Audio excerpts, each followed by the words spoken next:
अभिनव और कावेरी की शादी को आज 10 साल पूरे हो गए थे। इस खुशी में कावेरी ने बढ़िया बढ़िया पकवान बनाए थे। सचमुच कावेरी, ये शाही पनीर और मलाई कोफ्ते बड़े ही मजेदार बने और इस खोए वाली खीर का तो जवाब ही नहीं। लाजवाब, वाह वाह। आज हमारी 10वीं सालगिरह है जी, कुछ स्पेशल तो बनना ही था। क्या खाक सालगिरह है? 10 साल हो गए तुम्हारी शादी को, लेकिन अभी तक मैं दादी नहीं बन पाई। मैं भी ना जाने कैसी बहू लाई थी। इससे अच्छा तो होता कि मेरा बेटा कुंवारा ही रहता। ये सुनते ही कावेरी के खाते हुए हाथ रुक गए और वो वहाँ से उठकर चली गई।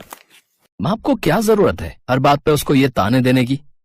सच्ची बात ना सबको कड़वी ही लगती है। अभिनव भी उठकर अपने कमरे में चला जाता है और कावेरी को चुप करवाते हुए कहता है, रो मत कावेरी, तुम तो माँ की आदत जानती ही हो। माँ ने कौन सा झूठ कहा अभिनव? डॉक्टरों ने कहा है कि मैं कभी माँ नहीं बन सकती। मुझ में ही खोट है, लेकिन तुम तो बाप बन सकते हो ना। तुम कहना क्या चाहती हो कावेरी? यही कि मेरी कोख में ना सही, लेकिन किसी और की कोख में तो आपका बच्चा पल ही सकता है। आप किसी और के साथ सुहाग रात मना लीजिए, फिर उससे जो बच्चा होगा उसे हम रख लेंगे। लेकिन ऐसा करने के लिए भला कौन सी औरत राजी होगी? ऐसी बहुत सी औरतें हैं जो मजबूर होती हैं। ऐसी किसी को ढूंढिए और उसके पेट में हमारे बच्चे को डाल दीजिए। अभिनव अगले दिन से ही ऐसी किसी औरत को ढूंढने लगा। तभी उसकी नजर एक गरीब औरत पर गई जिसके हाथ में मेहंदी की कीप थी और वो औरतों को मेहंदी लगाने का काम करती थी। लेकिन उसके पास मुश्किल से 1-2 औरत ही मेहंदी लगाने के लिए आती है और वो भी उसे 10-20 रुपए देकर चली जाती है। वो मेहंदी वाली औरत दिखने में काफी खूबसूरत थी। उसे देख अभिनव ने सोचा, अगर ये हमारे बच्चे को जन्म देने के लिए मान जाए तो। अभिनव उसके बारे में सब पता लगाता है। वो एक टूटी फूटी झोपड़ी में रहती थी और उसका इस दुनिया में कोई नहीं था। एक दिन अभिनव हिम्मत करके उसके पास गया और अपनी पत्नी को मेहंदी लगाने के बहाने उसे अपने घर ले आया। कावेरी ने उसे सारी बात बताई, साथ ही उसे एक घर और पैसे देने की बात भी कही। हाँ, ठीक है, मुझे इस वक्त घर और पैसों की जरूरत है और तुम्हें एक बच्चे की। हम दोनों ही एक दूसरे के काम आ सकते हैं। कुछ ही दिनों में अभिनव उसके लिए एक घर ले लेता है जहाँ जाकर रजनी रहने लगती है।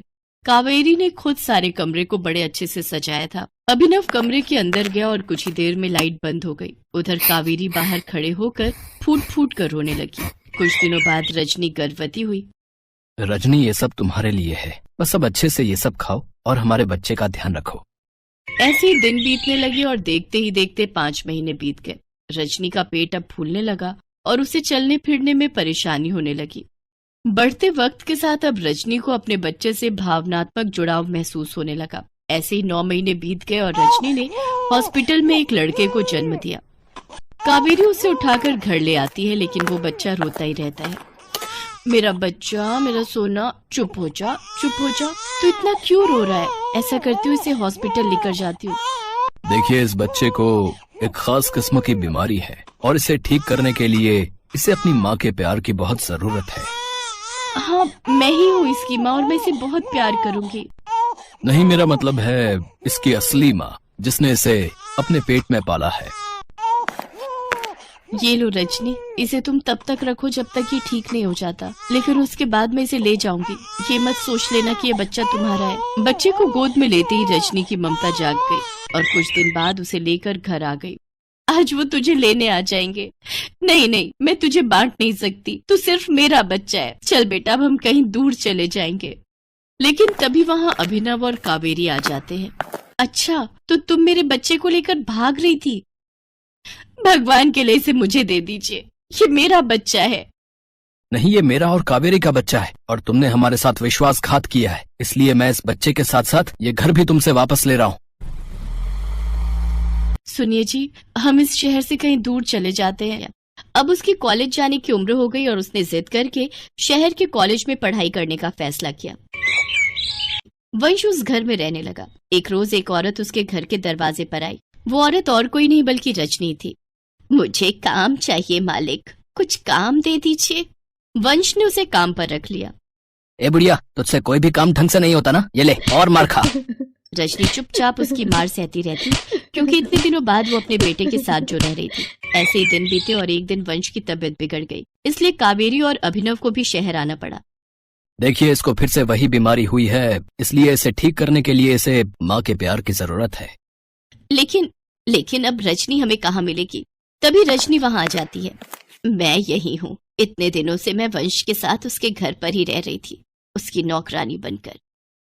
माँ, हाँ बेटा, मैं ही तेरी असली माँ हूँ। मैंने आप पर कितने अत्याचार किए, मुझे माफ कर दो माँ।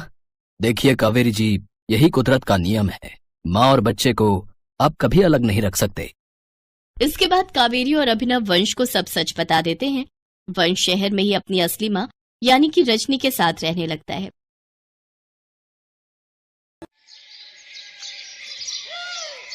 घंटी बजते ही सभी बच्चे अपनी अपनी क्लास में जाने लगे।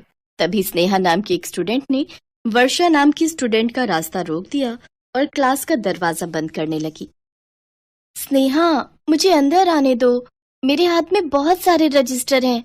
मैम ने मुझे संभालकर उन्हें टेबल पर रखने को कहा है। अरे खोल देना स्नेहा, क्यों उस बेचारी को तंग कर रही है? ऐसे कैसे खोल दूं? कल टेस्ट में जब मैंने इसे बोला मुझे चीटिंग करनी है, मेरे बैग से किताब निकाल दे, ये मेरे बैग के बराबर में ही बैठी थी। मैम को पता भी नहीं चलता, ये मुझे चुपचाप किताब दे सकती थी। स्नेहा, नकल की बुरी बात होती है, इसीलिए मैंने उस समय तुम्हारी मदद नहीं की। पर अभी तुम जो ये कर रही हो, ये तो गलत है ना? मैं कितनी देर से मैम के रजिस्टर पकड़ कर खड़ी हूँ, मेरा हाथ दुख रहा है। दरवाजा खोल दो। क्या बात है वर्षा, अभी तक तुम मेरे रजिस्टर रखकर सीट पर नहीं बैठी? अरे ये तो टीचर जी की आवाज है, जल्दी से दरवाजा खोल देती हूँ। वर्षा टीचर की डांट को सुनकर हड़बड़ाहट में सारे रजिस्टर जमीन पर गिरा देती है। इतनी देर में स्नेहा भी दरवाजा खोल देती है। वो टीचर जी, स्नेहा मैम, मैं तो बहुत देर से बोल रही थी कि रजिस्टर आपकी टेबल पर रख दे, पर यह है कि मेरी सुनती नहीं है। मैम, मैं अभी आपके सारे रजिस्टर उठाकर रख देती हूँ। वर्षा एक गरीब दिहाड़ी मजदूर की बेटी थी। गांव में उसके पिता बहुत ही गरीब थे, जबकि स्नेहा के पिता गांव के बड़े सेठ थे। इसीलिए स्नेहा को अपने पैसे पर घमंड था और वो वर्षा को बहुत गरीब समझती थी। वर्षा को जब उसकी टीचर ने डांटा तो वो उदास हो गई, पर कुछ देर बाद वर्षा की टीचर ने जो बात कही उसे सुनकर वर्षा के चेहरे पर मुस्कान आ गई। बच्चों, वार्षिक स्कूल मेहंदी प्रतियोगिता होने वाली है। जो भी बच्चा इसमें भाग लेना चाहता है वो नाम लिखवा दे। मैम, मेरा नाम लिख लीजिए। मैम, मेरा भी। ऐसे ही बहुत से बच्चों ने नाम लिखवाया, जिनमें वर्षा भी थी। वर्षा को मेहंदी कलाकारी का हुनर अपनी दादी से विरासत में मिला था। उसके हाथों में एक अनोखा उपहार था, एक जादू जो साधारण मेहंदी को लुभावने जटिल डिजाइनों में बदल सकता था। वर्षा चाहती थी कि वो मेहंदी प्रतियोगिता में भाग ले, इसलिए वर्षा ने भी अपना नाम लिखवा दिया। अपनी उम्मीदें मत बढ़ाओ, ये प्रतियोगिता तुम नहीं, मैं जीतूंगी। तुम बेकार में ही अपना नाम लिखवा रही हो। स्नेहा, अभी तो प्रतियोगिता शुरू भी नहीं हुई, फिर तुम इसका निर्णय कैसे ले सकती हो? पहले प्रतियोगिता शुरू तो होने दो। वर्षा घर आकर अपनी माँ को इस बारे में बताती है, पर वो थोड़ी उदास थी। वर्षा, देखो बेटी, तुम अपना मन उदास मत करो। जीतना या हारना उतना महत्वपूर्ण नहीं है जितना अपना सर्वश्रेष्ठ देना, समझी? तुम्हारे पास बहुत अच्छा है जो तुम्हारी दादी के सिखाए हुनर को पहचान देगा, और मैं जानती हूँ कि तुम अपना सर्वश्रेष्ठ इस प्रतियोगिता में दोगी और किसी की बातों को सुनकर अपना मन खराब नहीं करोगी। ठीक है माँ, अब मैं इस प्रतियोगिता में पूरे मन से भाग लूंगी। आखिरकार वो दिन आ ही गया। वर्षा भी सभी स्टूडेंट्स के साथ वार्षिक स्कूल मेहंदी प्रतियोगिता में भाग ले रही थी। ये उसके लिए सिर्फ एक प्रतियोगिता नहीं थी, ये चमकने का मौका था, खासकर अपनी प्रतिद्वंदी स्नेहा के खिलाफ, जो स्कूल की सबसे अमीर लड़की थी। प्रिय छात्रों, याद रखें, ये मेहंदी प्रतियोगिता जीतने या हारने के बारे में नहीं है, ये अपनी प्रतिभा दिखाने के बारे में है। मैं चाहती